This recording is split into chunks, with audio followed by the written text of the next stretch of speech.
penyertaan Tuhan tuh selalu nyata dalam kehidupan kita, walaupun ibaratnya kita belum minta nih, tapi Tuhan udah kasih bahkan sebelumnya. Tuh. Kita kembali lagi melanjutkan ibadah kita.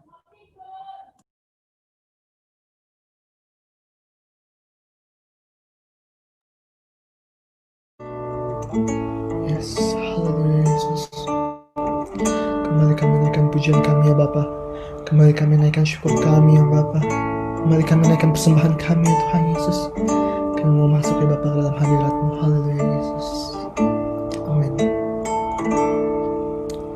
Saat ku masuk ke hadirat-Mu, bawa persembahan ke tempat kudus-Mu, pujian ku naikkan, sembah ku berikan bagi-Mu Allah yang mulia.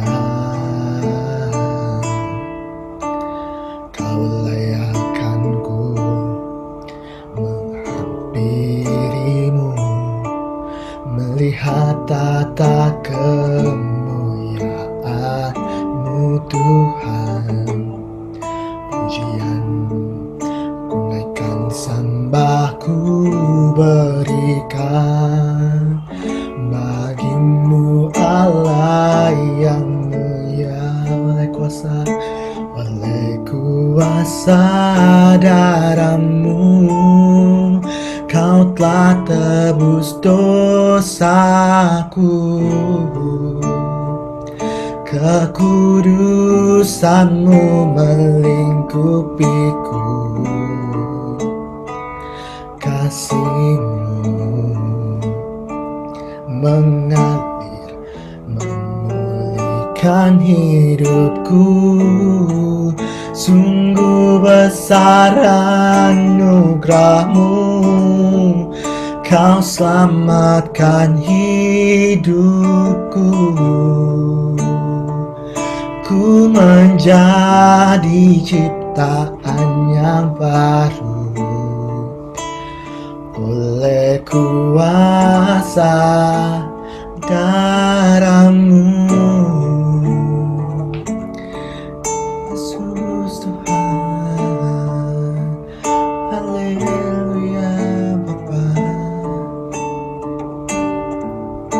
Saat ku masuk Tuhan, saat ku masuk ke hadirat-Mu, bawa persembahan ke tempat kudus-Mu, pujian ku naikkan, sembah ku berikan bagi-Mu Allah yang mulia.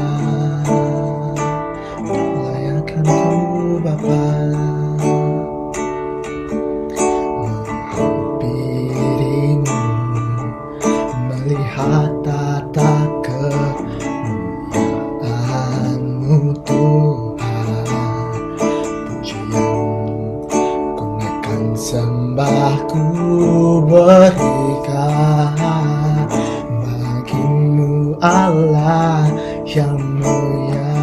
Oleh kuasa Kau telah tebus dosaku. Kekudusan-Mu melingkupiku, kasih-Mu Tuhan. Yes, amin. Mengalir memulihkan hidupku. Sungguh besar anugerah-Mu, Kau selamatkan hidupku. Ku menjadi ciptaan yang baru oleh kuasa darah-Mu. Katakan sekali lagi, haleluya, oleh kuasa darah-Mu.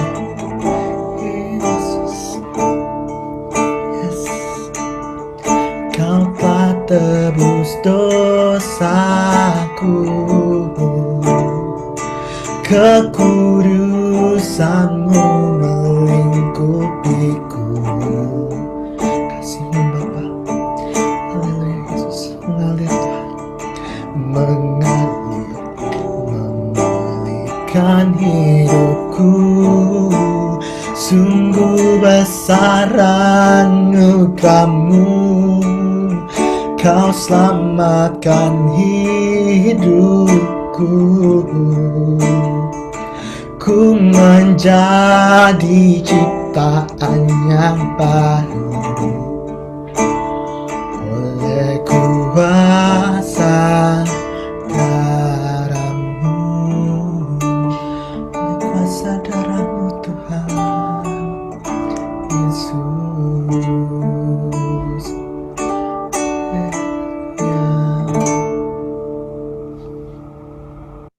Yang berikutnya kita akan mendengarkan firman Tuhan. Kepada penyampai firman Tuhan, dipersilahkan.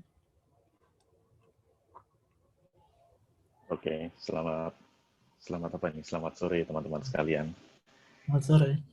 Ya, kita ketemu hari ini dan kita akan membahas satu tema. Tema kita adalah mengenai deliver us from evil. Saya akan pakai PowerPoint di sini. Ya, jadi kita akan berbicara mengenai penebusan, ya, bicara mengenai penebusan. Dan sebelumnya mari kita berdoa terlebih dahulu. Bapa di surga, terima kasih sekali lagi kami dapat bersekutu ya Tuhan. Kami semua mendapatkan kasih karunia-Mu, siapakah kami yang layak untuk dapat berjumpa dengan pemilik langit dan bumi ini, dan pemilik langit dan yang menjalin relasi dengan kami melalui anak-Mu yang tunggal Tuhan kami, Yesus Kristus. Ya Tuhan, terima kasih karena Engkau Allah yang dimuliakan karena perbuatan besar-Mu, tapi juga Engkau Allah yang dimuliakan karena memperhatikan kami yang kecil ini, bahkan hina, berdosa, dan melawan Engkau. Terima kasih ya Tuhan, karena kami memiliki Allah yang penuh dengan cinta kasih, Allah yang bahkan melakukan penebusan. Padahal Engkau menebus kami orang-orang yang tidak berguna ini.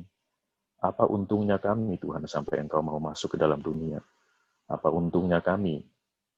Apakah kami menguntungkan bagi Engkau? Oleh sebab itu kami bersyukur ya Tuhan bahwa kami yang tidak menguntungkan ini bagi Engkau, yang tidak berharga, yang dalam sekejap saja nyawa kami bisa masuk ke dalam maut.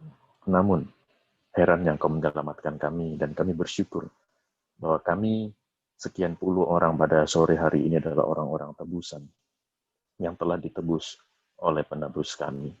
Terima kasih Tuhan, tolong beri kami hikmat, kuasa, ialah karya Roh Kudus sendiri yang memberikan kami pengertian untuk mengerti jasa yang telah Tuhan Yesus kerjakan bagi kami. Kami serahkan seluruh penyampaian firman ini dan seluruh persekutuan ini ke tangan Kau. Tolong juga alat-alat yang dipakai, gadget maupun HP, maupun laptop, komputer, agar semua dapat berjalan dengan baik, juga jaringan internetnya. Ialah waktu ini kami sungguh-sungguh manfaatkan ya Tuhan untuk dapat menghayati dan memahami Engkau. Terima kasih Tuhan, dalam nama Tuhan Yesus kami berdoa. Amin. Baik, kita ini anak fisip semua ya. Saya juga anak fisip dulu ya. Jadi saya jurusannya sih komunikasi, tetapi fakultasnya komunikasi, jurusannya jurnalistik, tetapi masuk dalam fisip ya. Saya dulu di Jakarta, di kampus yang sangat tidak terkenal, nggak usah disebut namanya. Oke. Nah, jadi saya akan membahas mengenai deliver us from evil. Jadi, sebelum saya mulai, saya mau tanya nih, keselamatan itu gratis atau enggak? Gratis atau membayar? Kalau kita diselamatkan oleh Tuhan itu, apakah kita harus membayar keselamatan itu, atau keselamatan itu gratis?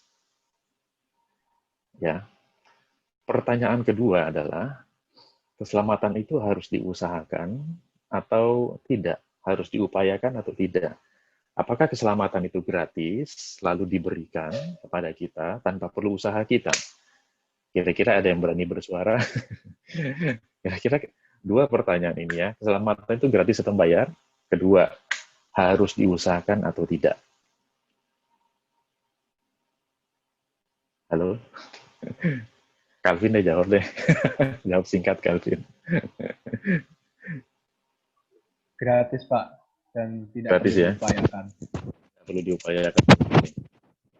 Thank you, Calvin. Ada pendapat lain mungkin?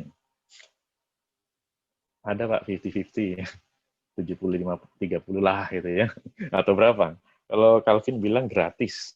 Ya. Oke. Nah, jadi Calvin bilang gratis, tidak perlu diusahakan. Nah, dengar statement saya dulu ya. Nanti saya akan jawab mengapa. Pertama-tama bahwa kalau kita bilang bahwa keselamatan itu gratis, tidak perlu membayar, sebetulnya kita sedang menghina Yesus. Kedua, kalau keselamatan itu tidak diusahakan, tidak ada upaya di dalam keselamatan itu, sama, kita sedang menghina Yesus. Karena apa? Karena keselamatan itu gratis, tapi tidak gratisan. Jadi kalimat Calvin betul, tapi dari sisi manusia. Nah, dan kadang-kadang saya setelah berapa puluh tahun gitu ya mengajar, mengapa banyak orang Kristen ya itu memperlakukan imannya dengan sembarangan sekali. Karena kalimat itu tadi, sebenarnya tidak salah kalimat itu, tapi boleh dibilang misleading kalau kita mengatakan bahwa keselamatan itu gratis. Betul, keselamatan itu gratis, kita terimanya gratis. Sekarang kalau kalian misalnya kuliah itu di beasiswa, berarti kalian bayar nggak? Nggak kan gitu, karena kalian dapat beasiswa. Tetapi pertanyaannya, kuliah kalian itu bayar nggak sih? Bayar. Cuman yang bayar bukan kalian gitu, karena kalian dapat beasiswa. Ya, yang bayar itu ya orang yang kasih beasiswa. Jadi, walaupun kalian sekolah gratis, tapi tidak gratisan. Ya, dan apakah keselamatan itu harus diusahakan atau tidak? Harus.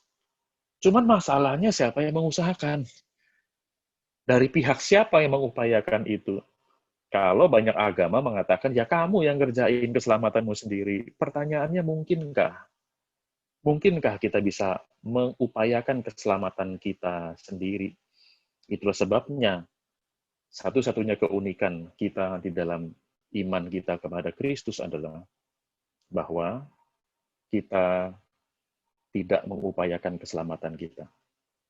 Agama kita dikerjakan satu kali untuk selamanya oleh Kristus. Ini perbedaan. Kita semua bisa punya agama di Indonesia atau di dunia ini, tapi pembeda satu-satunya antara agama dengan kekristenan adalah bahwa agama membawa orang datang kepada Tuhan. Tapi kekristenan mengatakan Tuhan yang datang kepada kita di dalam kasih karunia-Nya. Bukan karena jasa kita, bukan karena kehebatan kita.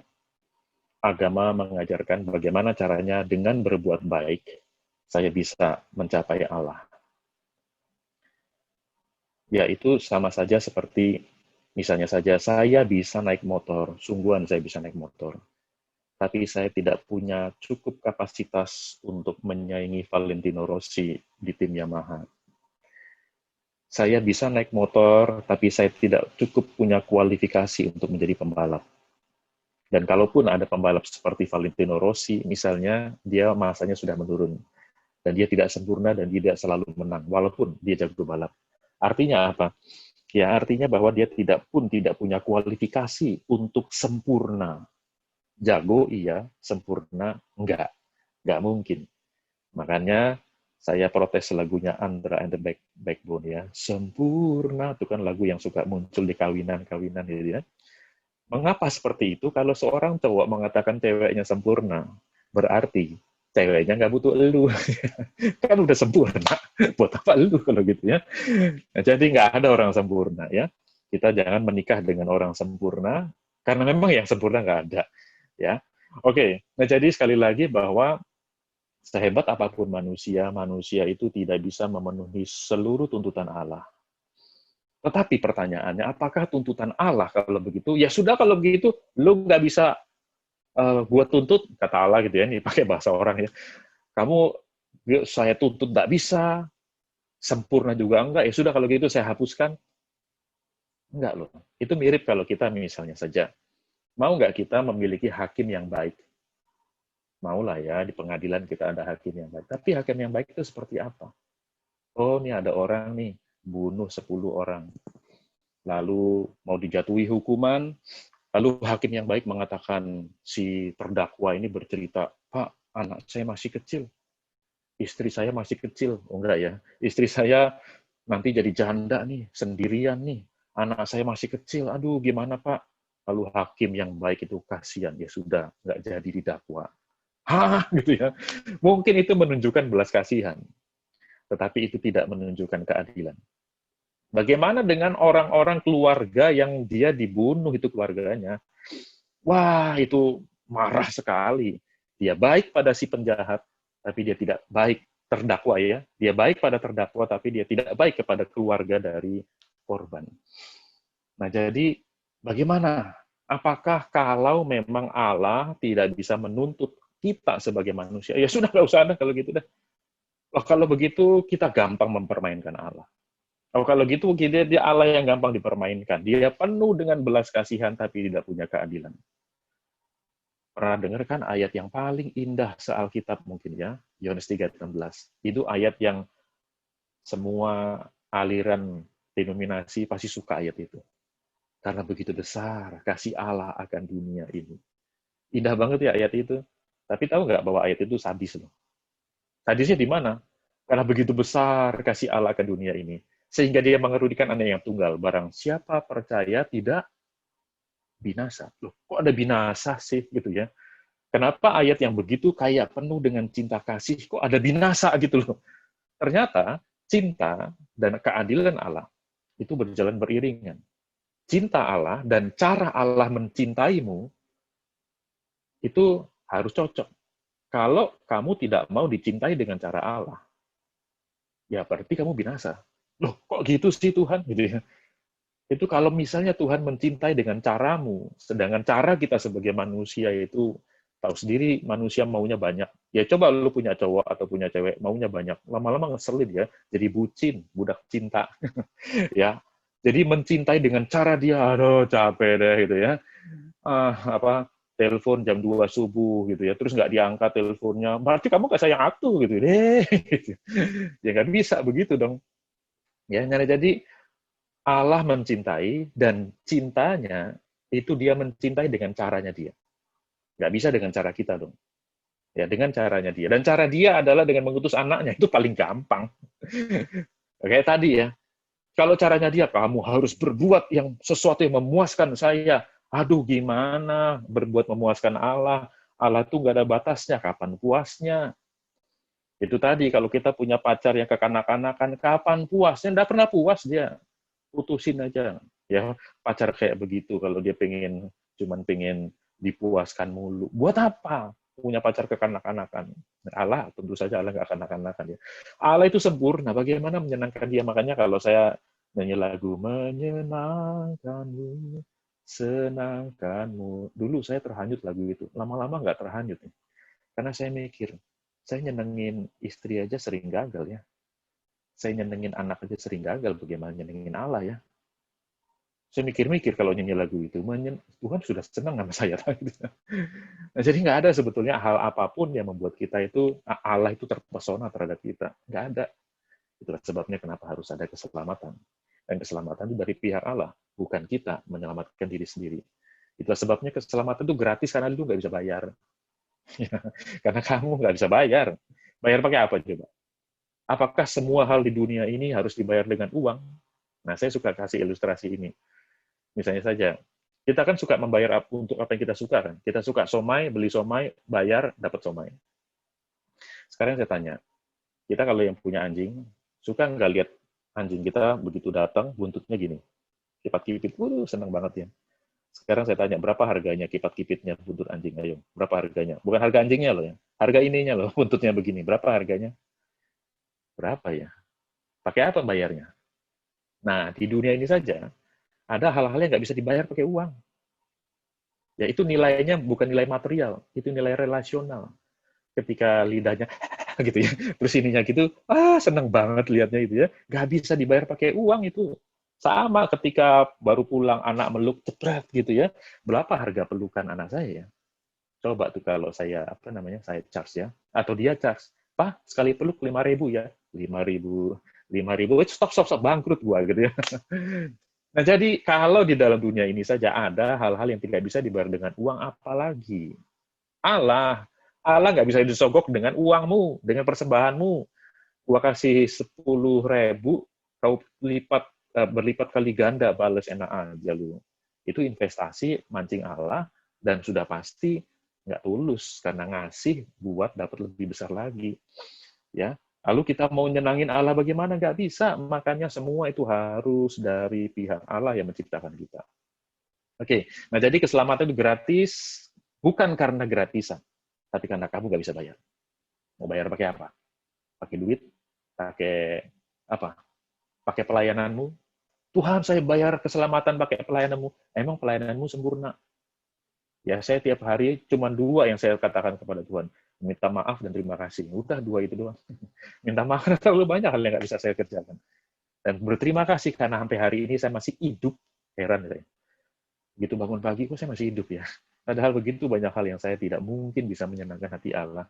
That's grace. Itulah kasih karunia Allah. Ya, itulah pemberian Allah. Pemberian bahasa Ibrani-nya apa? Nathan. Nah, itu Nathan kamu artinya pemberian. Ya, Noten atau Nathan itu artinya pemberian, ya, pemberian Allah. Makanya ada nama Nathan, Nael itu artinya pemberian dari Allah. Nah, sekarang kita masuk ke dalam penebusan, ya. Di dalam masyarakat kita, Saudara, nah kita kan anak fisip ya. Kalau pasti kita pernah mendengar istilah scapegoating, scapegoating. Mungkin kalau di Indonesia itu kambing hitam kali ya, atau kambing yang dilepaskan. Kalau scapegoat itu kan scapegoat sebetulnya. Kenapa ada istilah scapegoating itu, Saudara? Scapegoating itu baik di dalam politik, anak fisip ini harus ngerti politik, baik di dalam culture, baik di dalam religion, di dalam sosial dan sebagainya, Saudara, kita manusia yang sudah berdosa, sejak awal sudah terjadi saling tuding antara Adam dan Hawa. Waktu Adam baru dikasih Hawa, ya, waktu baru dikasih Hawa, apa teriakan Adam? Ini dia tulang dari namboruku, bukan ya? Ini tulang dari tulangku. Ya, inilah daging dari dagingku. Wow, gitu ya. Begitu berdosa, apa yang Adam bilang? Ini perempuan ini loh, siapa yang nempatin ini? Ya, lihat ya langsung sih ya ini. Makanya bagi saya dosa itu apa? Dosa adalah salah menempatkan jari ini. Ya, ini untuk pertanggungjawaban ke sono kamu yang salah gitu ya. Untuk kemuliaan diri ya, untuk benar saya, untuk prestasi saya. Selalu gitu kan. Coba lihat di dalam dunia ini. Kita selalu melihat hal seperti itu. Makanya Yesus datang kebalikannya. Ini salah kamu kan? Saya tanggung jawab. Lihat, cuman gini doang. Cuman gini doang masalah di dunia ini, Saudara, ya. Gara-gara kamu ya bisa terjadi pembunuhan, bisa terjadi ini karena ini. Maka Saudara, selalu orang untuk dosanya selalu cari scapegoat. Selalu cari orang yang bisa dikorbankan. Heran ya, itu nggak seperti itu loh. Maka kalau dia nggak korbanin orang lain, dia fitnah orang lain, akhirnya ditelan sendiri, menderita sendiri, akhirnya bunuh diri. Orang bunuh diri kenapa sih, Saudara? Karena sekitarnya scapegoating dia. Kamu jelek, kamu gini, kamu begini, dan seterusnya. Jadi masalah di dunia ini cuma ini 2 ini. Salah menempatkan ini. Ini harusnya untuk tanggung jawab, ini harusnya untuk penghargaan kepada orang lain. Dan sana adalah untuk ketaatan kepada Tuhan. Nih, masalah ini, Saudara. Nah, kalau saling tunjuk terus, akhirnya, Saudara, mulai dari komunitas kecil sampai besar, makanya ada perang. Perang Dunia I, Perang Dunia II di dunia modern. Sebelumnya, Saudara, ya, Persia dengan Yunani perang, ya, Yunani dengan Romawi perang, Romawi dengan macam-macam perang, gitu ya. Kenapa seperti itu? Karena ini masalah ini, Saudara. Ya, masalah orang selalu mencari scapegoating untuk kesalahannya. Dan kita bandingkan dengan Yesus. Begitu datang siapa scapegoat-nya? Itu kalau kita baca ya di Imamat pasal 16. Istilah scapegoating ini berasal dari Imamat 16. Waktu itu ada persembahan. Persembahannya adalah 2 kambing. Satu kambing itu dikorbankan, satu kambing itu dilepaskan. Dan itu tergenapi di dalam apa? Di dalam peristiwa Paskah. Yesus dikorbankan, Barnabas dilepaskan. Jadi Yesus menjadi scapegoating. Nah ini, teori ini saudara muncul dari seorang Katolik bernama René Girard. Pasti kalian tahu. Kalau nggak tahu, lihat di internet ya. René Girard. Ini membuat buku judulnya Scapegoating. Ini berasal dari teorinya dia. Ya. Dan gara-gara scapegoating ini pasti ada yang disacrifice, ada dikorbankan. Ya, kalau di masyarakat umumnya selalu ada yang dikorbankan, heran ya, selalu ada yang dikorbankan. Ingat nggak film Moana? Film Moana ada begitu, film Pocahontas ada begitu, film Avenger ada begitu, selalu ada korban, heran ya. Dan herannya tidak ada kisah yang tanpa pengorbanan di dalam dunia ini. Misalnya saja sinetron Religi Indosiar, pasti istri yang teraniaya, itu ya. Kasihan, itu ya. Anak yang teraniaya, itu ya. Semua, dalam perkembangan apapun, pasti ada korban ketika kita menikmati ojek online, taksi online. Siapa yang dikorbankan? Taksi-taksi konvensional. Waktu taksi konvensional ada, siapa yang dikorbankan? Angkot. Waktu angkot ada, siapa yang dikorbankan? Motor ojek mungkin ya. Waktu motor ojek ada, siapa yang dikorbankan? Andong. Ya. Waktu andong ada, siapa yang dikorbankan? Mungkin becak manusia itu kali ya, kayak di Tiongkok kan ada becak manusia. Akhirnya sekarang becak manusia di mana? Sekarang andong di mana?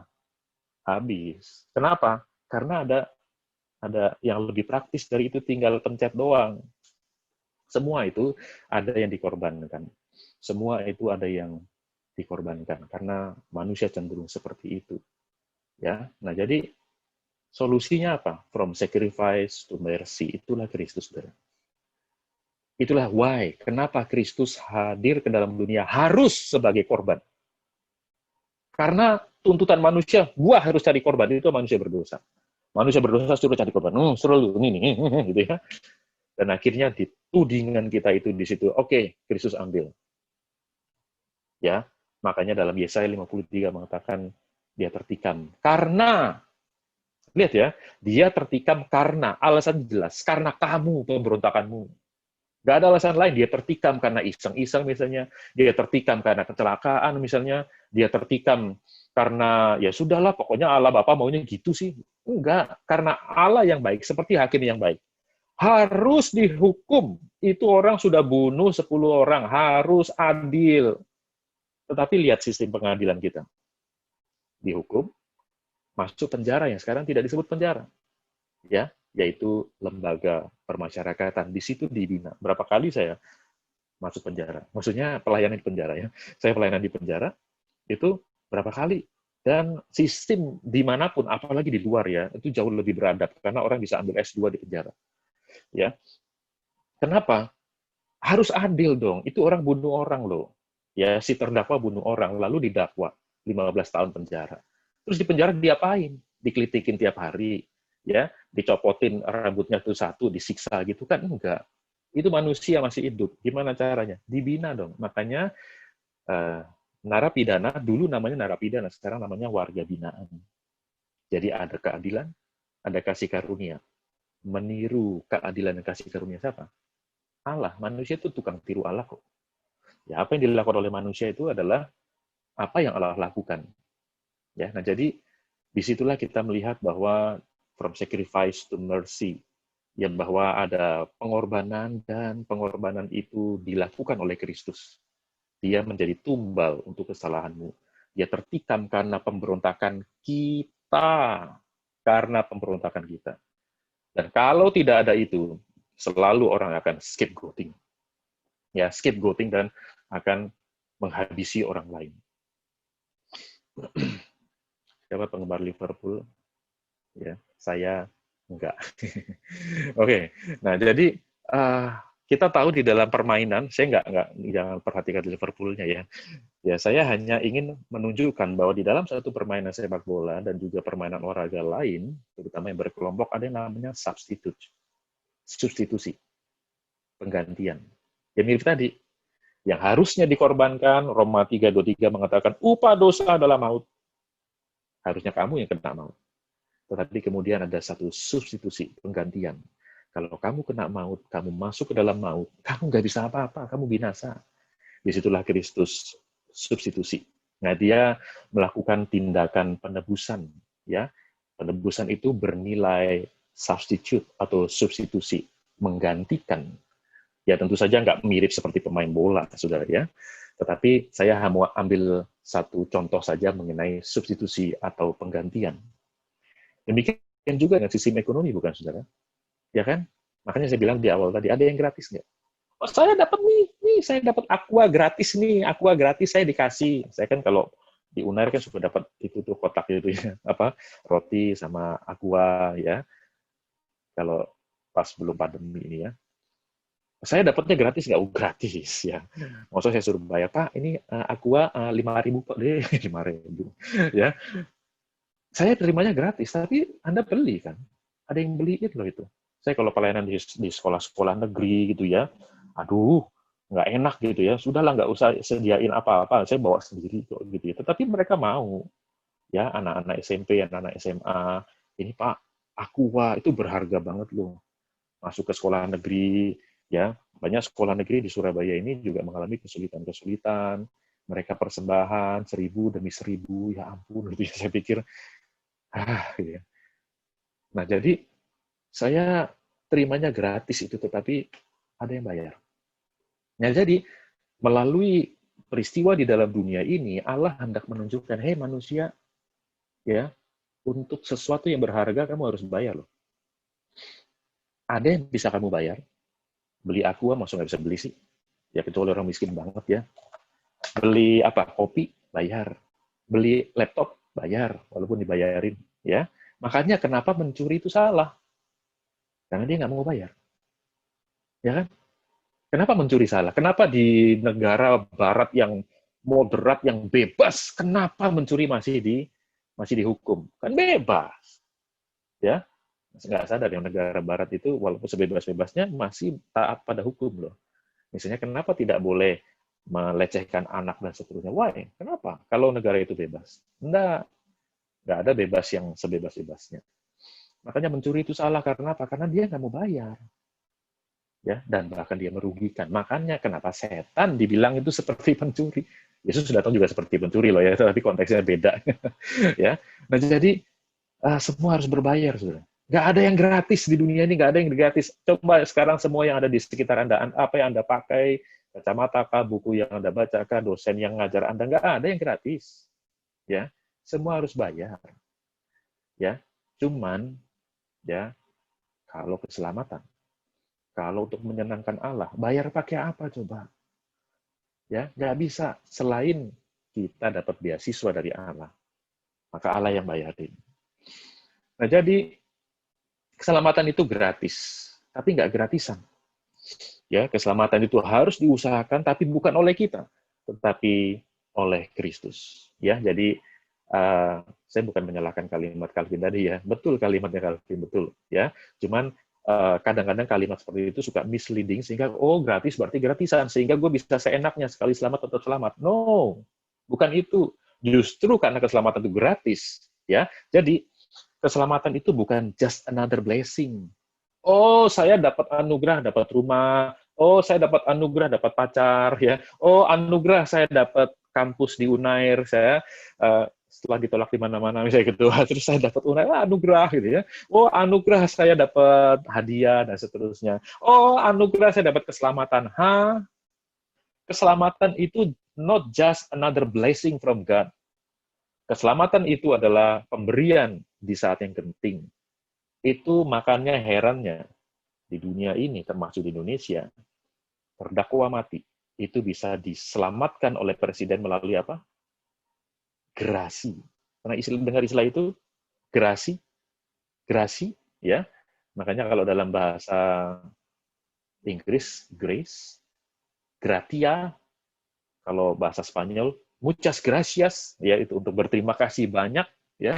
Gracias. Dari situ muncul kata gratis, grace. Nah, Pak Jokowi misalnya kan misalnya saja Pak Jokowi presiden itu memberikan gerasi. Oh, Pak Presiden Jokowi itu kan suka bagi sembako, ya, suka kasih sepeda, silakan ambil sepedanya, gitu ya.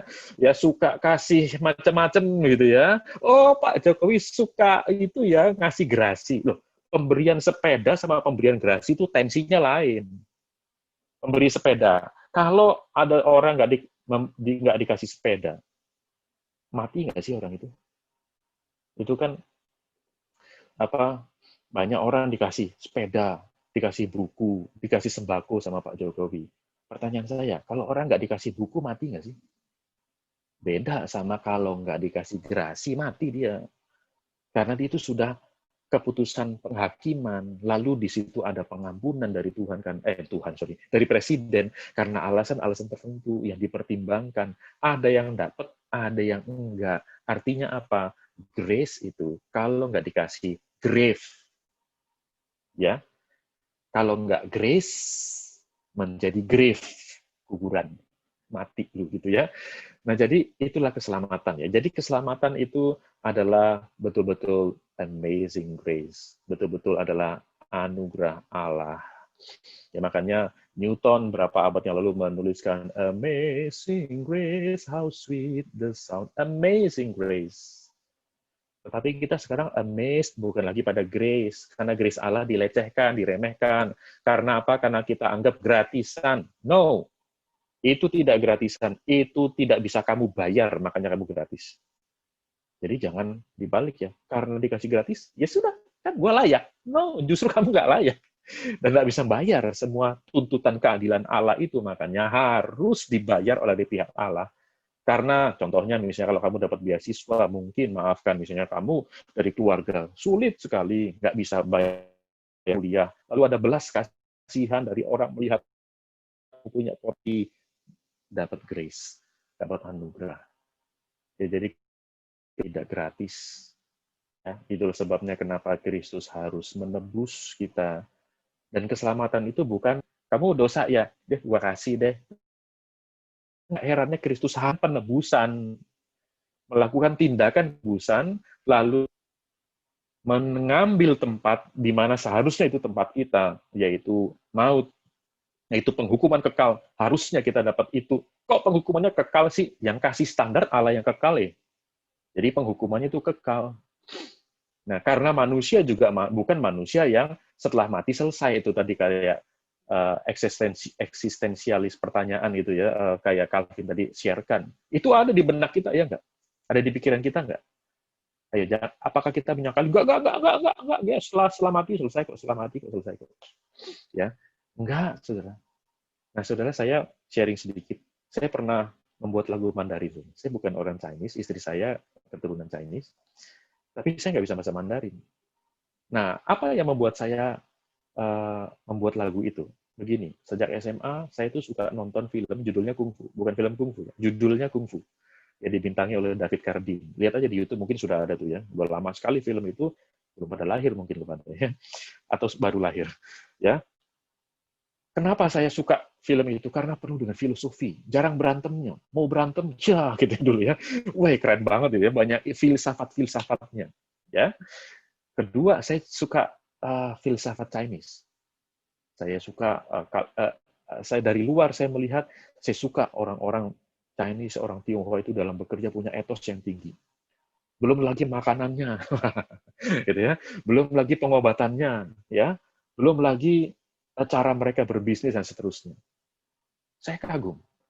Lalu menjadi pertanyaan saya adalah, kalau mereka punya semuanya, etos ada, tradisi ada, budaya, culture kuat, terus makanan ada, obat ada. Pertanyaan saya adalah, buat apa mereka butuh Yesus lagi? Ya? Kan semua ada. Buat apa Yesus ini? Itu menjadi pertanyaan saya sebagai orang yang bukan orang Chinese, yang melihat, mereka punya semua. So, buat apa Yesus? Nah, itu pertanyaan itu saya bawa ke dalam waktu saya sekolah di Seminari Alkitab Asia Tenggara. Di saat itu kan Southeast Asia Seminari, yang tadinya memang didirikan untuk gereja-gereja Chinese di Indonesia. Ya. Nah, akhirnya saya ketemu seorang misionaris dari Indonesia, cuman dia ke Tiongkok. Nah, ketemu dia nih ya, saya namanya aja lupa ya. Lalu saya iseng nanya lagi nih pertanyaan saya sejak SMA. Oh, kenapa kok mesti ke sana kok? Kan semua punya. Teknologi punya, etos punya, maka dan seterusnya. Tahu jawaban dia apa? Satu jawaban yang membuat malamnya saya nangis di hadapan Tuhan, membawa bangsa ini ke hadapan Tuhan. Jawaban dia singkat sekali. Oh, karena mereka takut mati. Aduh, itu jawaban yang saya speechless, saudara. Kenapa di tengah kebesaran tradisi, filsafat, teknologi, dan sebagainya, satu aja, mereka takut mati. Mereka tidak punya jaminan keselamatan. Karena apa? Ini hati. Hati ini terus merongrong, saudara. Diri kita, perasaan kita, pikiran kita terus merongrong. Sense keselamatan tuh ada nggak sih? Ada. Makanya, kenapa kita kalau nyebrang nengok kiri kanan? Ayo. Kenapa coba? Kenapa enggak? Manusia kan beda-beda ya. Terus kita nyebrang santai aja gitu. Waduh, enggak. Kenapa kita nengok kiri kanan? Karena ada sense keselamatan di situ. Kenapa ini namanya safety belt? Safety. Kenapa pakai helm proyek tuh helm keselamatan kalau bahasa Indonesia-nya ya? Safety helmet. Why? Karena ada sense keselamatan di dalam diri kita, baik fisik kita maupun itu tadi yang di-sharingkan oleh Calvin. Jiwa kita kayak teriak gitu loh. Itulah sebabnya why? Kenapa orang yang ateis sekalipun, kenapa orang yang tidak mau peduli sama Tuhan sekalipun, herannya hidupnya penuh dengan pelampiasan. Ke diskotika, makan-makan, kayak saya nggak anti makan-makan. Maksud saya makan-makan untuk pelampiasan. Jalan-jalan, wow, itu melupakan masalah. Yang paling parah adalah ekstasi. Melupakan. Kenapa sih? Kenapa orang pakai ekstasi? Katanya tanpa Tuhan, oke. Why? Karena hatimu butuh Tuhan. Lalu ada sesuatu yang merongrong di dalam diri kita, gitu loh. Sehingga akhirnya kita coba lupakan rongrongan itu.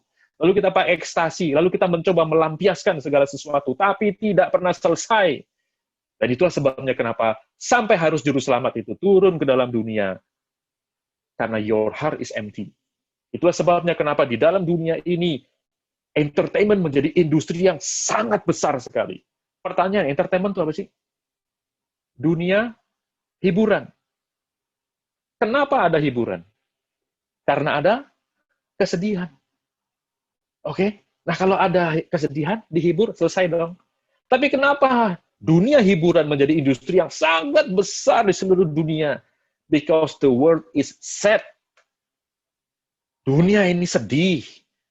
Dan dicoba dihibur dengan entertain. Tidak terhibur juga. Heran ya. Coba kita ya sekarang di rumah, sering di rumah kan, udah bosen kan lihat YouTube? Udah bosen kan buka Instagram, dan seterusnya. Kalau sekali-kali mungkin enak, sama kayak kue tart, sekali-sekali enak. Coba 3 kali sehari, 365 hari dalam setahun. Apa nggak enek loh, diabetes gitu ya, gara-gara makan tart terus. Begitu kita di rumah, dulu asik ya chatting ya, sekarang kuliah, ke gereja, persekutuan, pakai laptop semua mata, gitu ya. Akhirnya capek deh gue liatin laptop terus, gitu ya. Kayak gitu ya. Kenapa kita, itulah sebabnya kenapa ada 2 hal yang paling menakutkan manusia. Yang pertama, manusia takut mati, betul nggak? Kedua, manusia takut setan.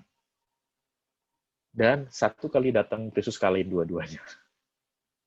That's your Savior, our Savior. Dia mengalahkan maut. Ya, dan dia mengalahkan iblis yang merasa berkuasa di atas maut. Itu ya Ibrani 2:14. Kita bisa baca sendiri, Ibrani 2:14-15. Ya, kita melihat di situ, saudara, bahwa itulah sebabnya kenapa Kristus harus menebus kita. Ya. Nah, kalau kita ditebus dan diselamatkan dari apa? Dari setan dong. Betul nggak?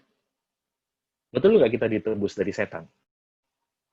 Ya, jadi, oh ini setan nih memiliki kita nih, ya, kita berdosa nih, ya, setan memiliki kita. Lalu Yesus datang, menebus kita dari setan.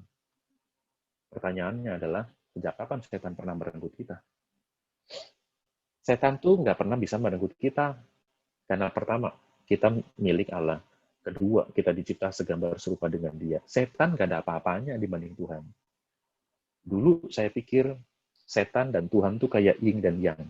Kadang setan menang, kadang Tuhan menang, kadang setan menang, kadang Tuhan menang, kadang baik menang, kadang ini kalah, kadang Transformer menang, kadang Decepticon menang, kadang Tom dan kadang Jerry. Kadang begini, baik, jahat, baik, jahat. Kita pikir baik dan jahat itu seimbang. Kita pikir Tuhan dan setan itu seimbang. No way. Setan nggak ada apa-apanya di hadapan Tuhan. Jadi setan tidak pernah memiliki kita. Dan kecuali Tuhan yang membinasakan kita, bukan setan. Jadi kita tidak ditebus dari setan. Ya, tapi kita ditebus dari dakwaan yang harusnya terjadi pada kita, yaitu dakwaan mati, yaitu hukuman kekal yang harusnya terjadi pada kita. Kita dari konsekuensi dosa kita. Jadi bukan dari setan. Ya, makanya ini ya Roma 6 ayat 23 mengatakan upah dosa adalah maut. Tapi kasih karunia Allah ialah hidupnya kekal dalam Kristus Yesus, Tuhan kita. Jadi di sini ada maut, di sini ada hidup kekal. Upah dosa orientasinya langsung membawa kita kepada maut, tapi kasih karunia membawa kita kepada kehidupan yang kekal. Itulah the basic needs of us. Itulah kebutuhan mendasar kita sebagai manusia, bukan? Kita pengen hidup, makanya ada safety belt, makanya kita mau nyebrang nengok kiri kanan, makanya kita naik motor jaga keseimbangan, makanya ada kaca spion kiri kanan, belakang, ya yang ini makanya kita ikuti aturan lalu lintas, kalau merah ya merah, kalau hijau ya hijau. Kenapa? Karena kita punya sense of salvation dalam diri kita, mau selamat. Ya, bahkan kita biskuit selamat. Saking pengennya selamat. Ya. Nah, jadi kita pengen seperti itu, diselamatkan, ya. Dan kita diselamatkan dari hukuman kekal. Dan Kristus melakukannya through his death, melalui kematiannya. Nah, ada beberapa jenis kematian. Pertama, mati sia-sia. Ya enggak?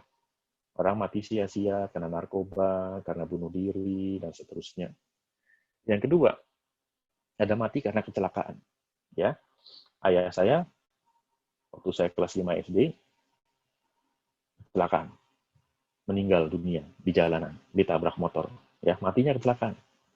Ya, jadi ada orang mati sia-sia, bunuh diri, iseng-iseng mau lompat dari lantai 50, misalnya gitu, kayak apa rasanya ya? Ya mati gitu ya, sia-sia. Atau mati karena kecelakaan, atau mati sebagai warisan. Ya enggak, itu kalau Ibrani 9:17, kematian Kristus justru membuka warisannya. Ya, jadi kenapa? Coba kalau kita punya warisan. Kalau papa kita punya warisan itu berlaku kalau dia sudah mati kan? Ya. Soalnya kadang anak kurang ajar berdoa, kapan papaku ya pergi? Anak kurang ajar tuh ya. Ya. Karena kalau nggak mati-mati, kapan warisannya turun gitu ya. Nah, tetapi saudara, ada yang lebih indah lagi bahwa kematian itu bersifat sebagai substitusi, menggantikan. Contohnya apa? Ya contohnya bulan depan kita rayakan Hari Pahlawan. Apa itu pahlawan? Pahlawan itu mati. Artinya apa?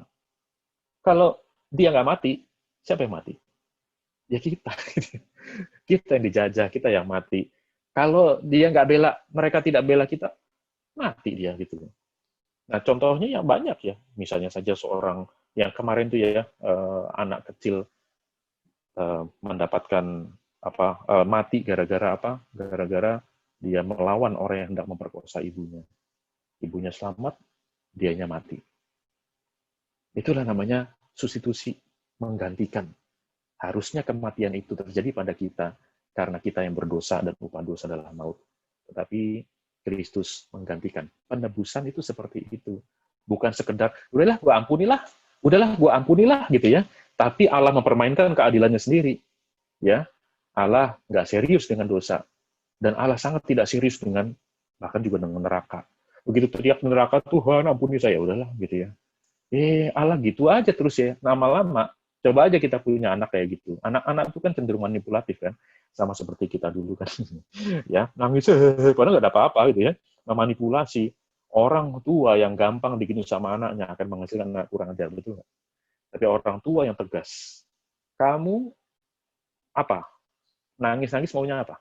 Ya, mau main-mainin papa atau mama dan seterusnya. Ya, dengan ketegasan itu anak akan tahu bahwa orang tuanya nggak main-main, maka nggak gampang manipulasi. Kalau Allah itu kasih cinta, cinta, cinta, cinta, cinta saja, tanpa menjalankan keadilan. Mainin aja lah kayak begitu gampang kok, tinggal minta maaf besok diampuni. Kayak orang itu nulis-nulis di Facebook misalnya maki-maki, terus ketahuan minta ampun, diampuni. Akhirnya apa? Ya, kayak gitu banyak, tinggal minta maaf, selesai. Why? Karena mereka tidak mengenal Allah yang kita tahu di dalam Alkitab. Allah yang kasih, tapi juga Allah yang adil. Itu sebabnya kenapa kita harus menginjili. Nah, jadi Kristus adalah perfect substitute kita, ya, substitution kita. Karena Ibrani 2:14, anak itu adalah anak-anak dari darah dan daging, makanya jadi sama, menjadi darah dan daging. Ya, jadi karena manusia daging, Kristus menjadi daging, dan dia menggantikan kematian kita. Karena daging itu kan lama-lama busuk ya. Kita ini daging lama-lama mati kan. Kita akan mati kan? Siapa yang di sini nggak akan mati? Ya pasti akan mati semua. Ya. Dan herannya saudara, Kristus rela jadi daging. Ya, dia menggantikan kita.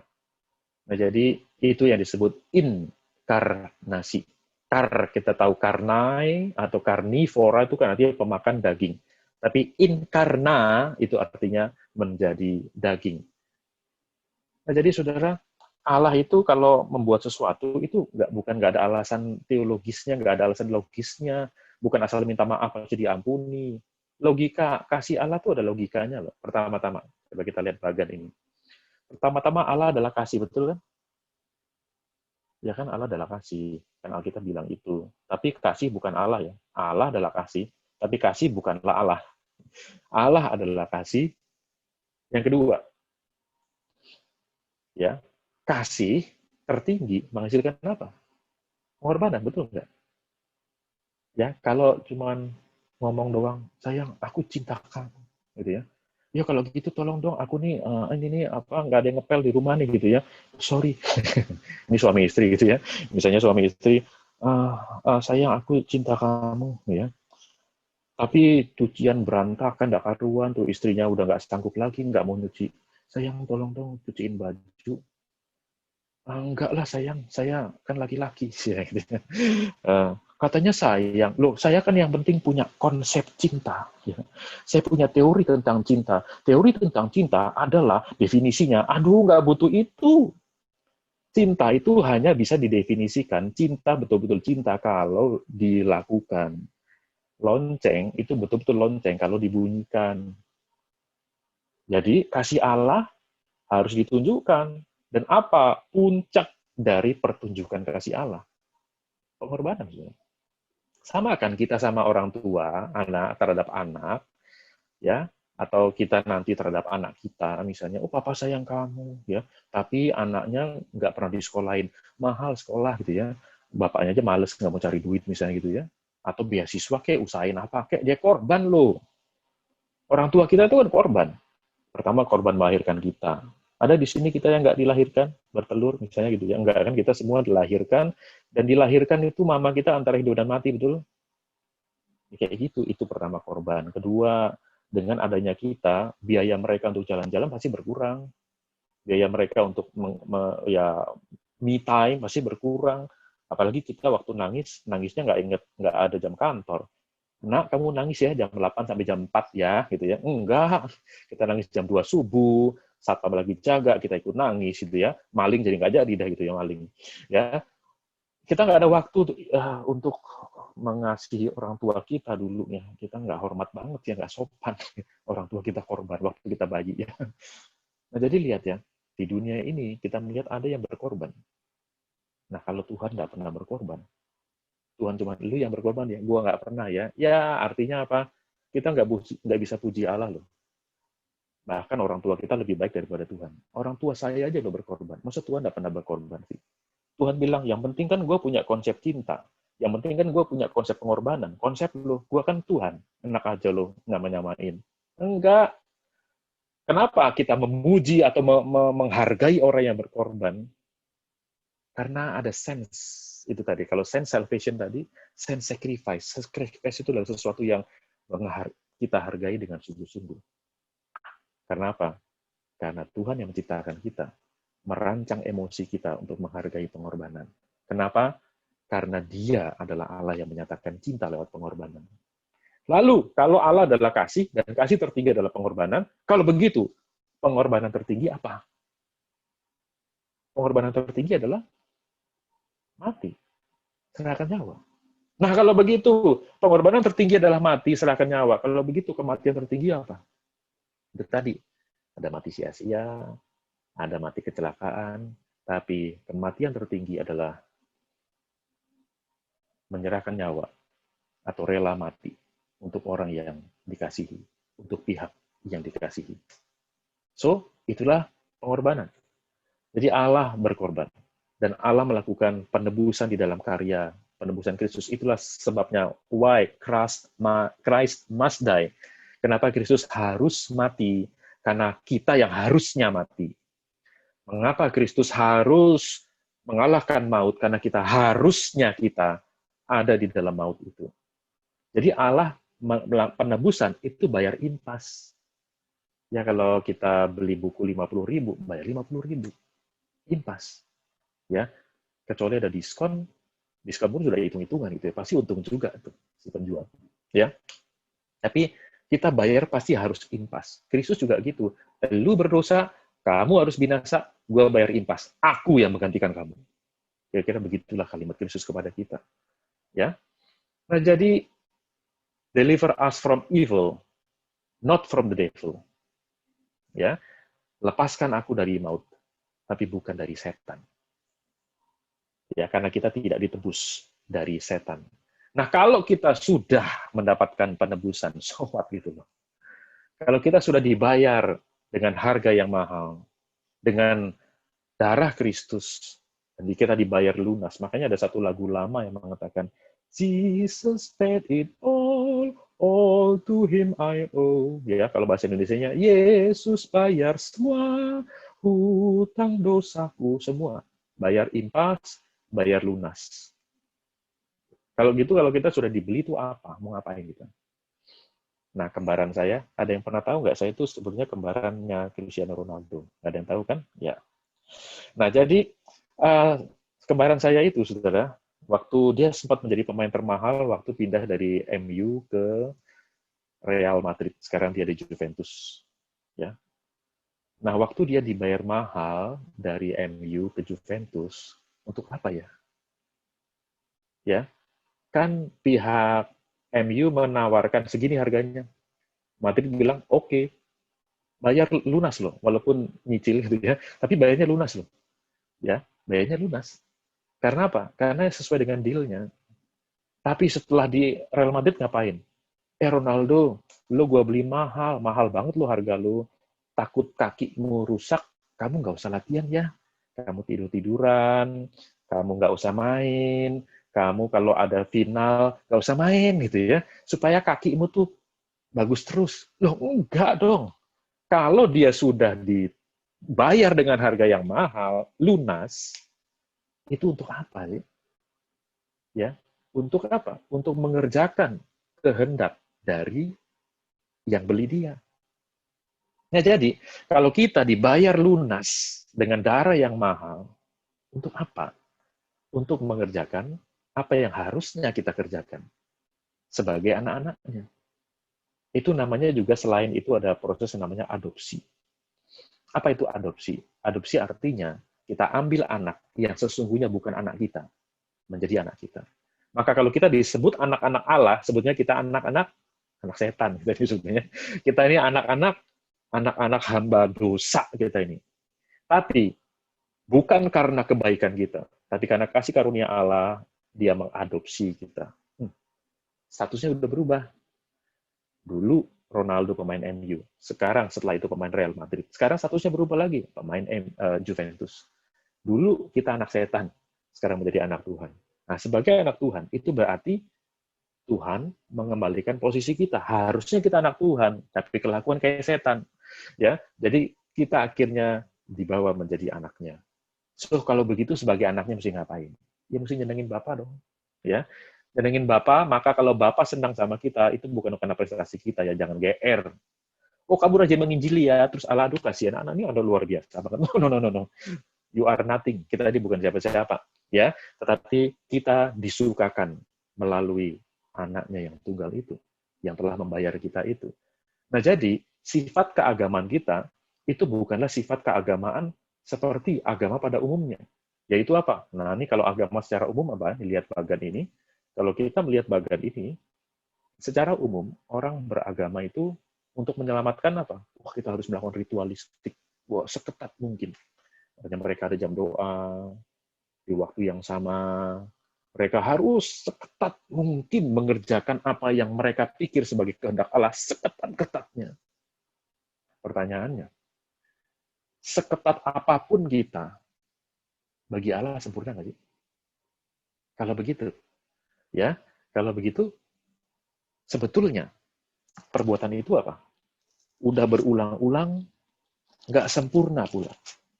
Makanya, kayak di Ibrani pasal 10, ya, kalau kita baca Ibrani 10 ayat 11, Ibrani 10 ayat 11 mengatakan, selanjutnya, setiap imam melakukan tiap-tiap hari pelayanan dan berulang-ulang mempersembahkan korban yang sama sekali tidak dapat menghapuskan dosa. Lihat ya, berulang-ulang. Dibandingkan dengan Yesus. Masih Ibrani 10, sekarang ayat 12. Tetapi ia, setelah mempersembahkan hanya satu korban saja, ulang-ulang lawan satu kali. Kenapa satu kali? Kenapa ulang-ulang? Ulang-ulang menunjukkan apa, saudara? Ulang-ulang menunjukkan ketidaksempurnaan. Betul nggak? Tapi satu kali menunjukkan apa? Satu kali menunjukkan perfection. Satu kali. Ya, menunjukkan perfection. Makanya kalau kita ujian terus remedi, berarti waktu ujian kita nggak perfect. Masih harus ulang, remedi. Ya, hidup kita sama, hidup kita bukanlah hidup yang sempurna. Nah, bayangin saudara, agama mengajarkan lu harus menyenangkan Tuhan sesempurna mungkin. Padahal secara esensi saja kita sudah terbatas. Seandainya manusia nggak berdosa, seandainya loh ya manusia nggak berdosa, mungkin nggak manusia menyenangkan Allah, memuaskan Allah, mungkin nggak? Nggak mungkin. Memuasin apa sih? Saya memuaskan keinginan anak saya sering gagal. Baru tadi pagi juga gagal. Ya, dan sering gagal. Saya nyenengin istri loh sering gagal. Kok nyenengin Allah yang tidak ada batasnya itu loh. Jadi, kekristenan itu agama yang sebenarnya sangat rasional. Walaupun cara penyelamatannya kelihatan tidak rasional. Tapi itu bukan tidak rasional. Itu supra-rasional. Lu nggak sampai mikirin gitu. Tetapi itu masuk akal. Kenapa? Lebih mungkin mana? Kita datang ke Allah atau Allah datang ke kita? Mana yang jauh lebih mungkin? Jawab sendiri. Ya, ritualistik berulang-ulang. Sampai kapan? Sampai kapan? Makanya ritualistik tidak pernah ada jaminan. Nggak ada jaminan. Kenapa? Ya karena memang nggak ada jaminan. Secara logika aja, apa jaminan? Ya, bahwa kita sempurna. Itu pun sering gagal. Aduh, ya. Jadi, kalau kita mau menyenangkan Tuhan, itu mustahil sebetulnya. Ya, untuk memperoleh keselamatan seperti itu. Nah, makanya perbedaannya dengan kekristenan adalah bahwa Kristus yang turun ke dalam dunia. Keselamatan itu terjadi karena apa? Karena anugerah. Ya, di dalam Kristus. Ya, lalu kita mengekspresikan keselamatan itu. Makanya sifat ibadah kita itu bersifat thanksgiving. Itulah sebabnya kenapa di dalam kekristenan ada nyanyian. Coba perhatikan, agama mana yang menghasilkan nyanyian sebanyak kekristenan? Kenapa ada nyanyian? Karena ada gratitude, ada satu ucapan syukur. Kenapa ada ucapan syukur? Karena keselamatan kita berasal 100% dari Allah, bukan karena usahamu. Kalau keselamatan itu 50% dari Allah, 50% dari manusia, kita selamat juga karena kita mengusahakan keselamatan kita. Kalau gitu puji Allah berapa persen? Ayo. 50% anugerah Allah, 50% usaha kita. Puji Allah berapa persen? 50% ya puji Allah. Setelah itu puji siapa? Puji diri sendiri. Kurang ajar ya gitu ya. Makanya orang makin beragama, makin sombong. Orang makin beragama, makin jahat. Kenapa? Saya loh kalau nggak gue. Dan ketiga, makin egois. Kenapa? Karena saya harus mengerjakan keselamatan saya secara sempurna. Kalau sudah egois, artinya apa? Nggak berguna bagi masyarakat. Waduh, kalau saya mau ngomong ini sekarang udah mau jam 7. Ya, lama banget dia bisa ngomong kayak begini. Tapi itulah keindahan dari karya keselamatan yang Tuhan berikan kepada kita. Makanya, kalau kita sudah diredeem, ditebus oleh Tuhan, kita harus meredeem culture kita. Makanya kalau itu saya baca secara cepat saja Efesus 5 ayat 14, bangunlah, bercahayalah, ya, maka kita harus perhatikan kehidupan kita itu di dalam ayat yang ke-15. Tapi saya mau fokus ke ayat 16. Tebuslah. Nah, kata pergunakanlah waktu yang ada, kata pergunakan itu dalam bahasa Yunani adalah tebus. Waktu atau kesempatan. Karena hari-hari ini adalah jahat. Nah, jadi saudara, kita ditebus untuk menebus dunia ini, menjadi alat-alat penebusan Allah, to redeem the culture, untuk menebus dunia ini yang sudah berdosa, mengembalikan segala sesuatu. Ini milik Allah. Atlet jangan sombong, tenagamu milik Allah. Hukum jangan main-main hukum milik Allah. Ya, orang-orang yang bekerja dalam biologi misalnya dalam kedokteran, itu binatang milik Allah, ayo diperlakukan dengan baik. Alam ini milik Allah, ayo perlakukan, redeem the culture.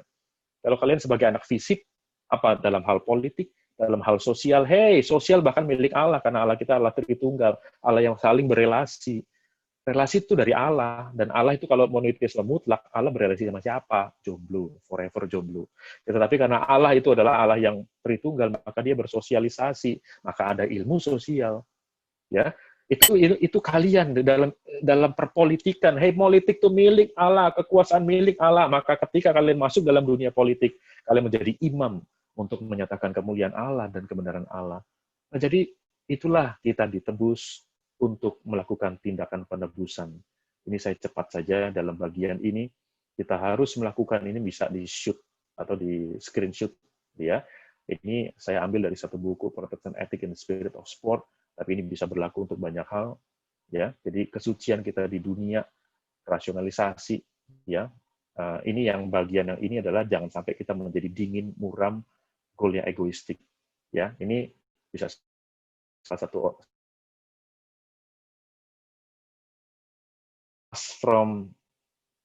kalau kita diutus, kalau judul kita tadi adalah deliver us from evil, ya, sekarang kita deliver them from evil. Jadi kita minta pada Tuhan, Tuhan use us to deliver them from evil. Inilah tugas kita.